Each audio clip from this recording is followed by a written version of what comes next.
Welcome all you lads and lasses and non-binary classes to my channel. I'm Evelyn Kirby, and today we are reading something from a subreddit that I frequent quite often to remind myself that there is always someone worse. Am I the asshole?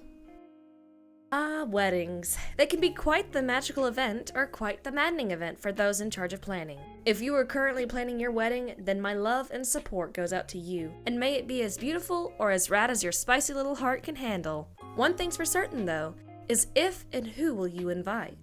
The story for today follows how this particular person decided to deal with the absence of important people that seem to flake at the most inopportune time. Am I the asshole for not taking down my video that was a gift for my best man?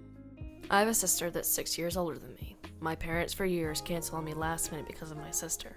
I have a basketball game. Oops, sorry, sister doesn't feel like going out. I am graduating. Oops. Sorry, sister had a bad day at work. They've missed both major and smaller events in my life because of her meltdowns. I met the love of my life. Oh, I really do love love, you know? We decided to tie the knot. From the beginning, I tell my parents how I am worried my sister will ruin another special moment in my life. My mom told me over and over again it would not happen.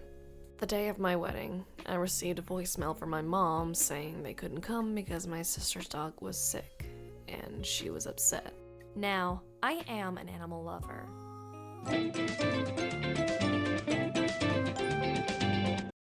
I'm particularly more fond of cats, as you can clearly tell. But why are the parents also missing? You can sympathize and empathize from afar, and OP has already explicitly said that the sister is 6 years older. So that would put her at a minimum. If we assume that the OP is at least 18, that would make the sister at least 24. Come on now. There's a time and place for everything.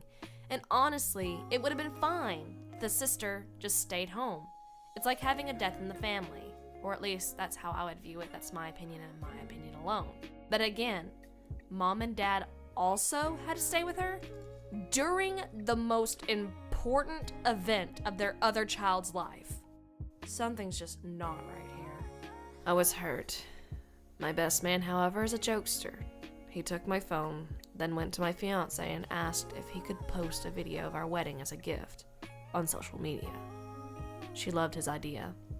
I had no idea about it until I came home. Our honeymoon was at a lakeside cabin.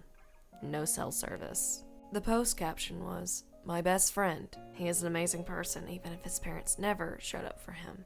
The video was still pictures of us next to her parents, me on the dance floor, cutting the cake, where you would normally see both parents in wedding pictures. The sound behind the video was my mom's voicemail, explaining how they couldn't come because my sister's dog was sick. Hold them accountable. No excuses. Oh my God. I came home a week later to hundreds of messages. Family members from both sides insisting I take it down. I was told my sister hasn't stopped crying. My mom is refusing to leave the house. I may be the A here.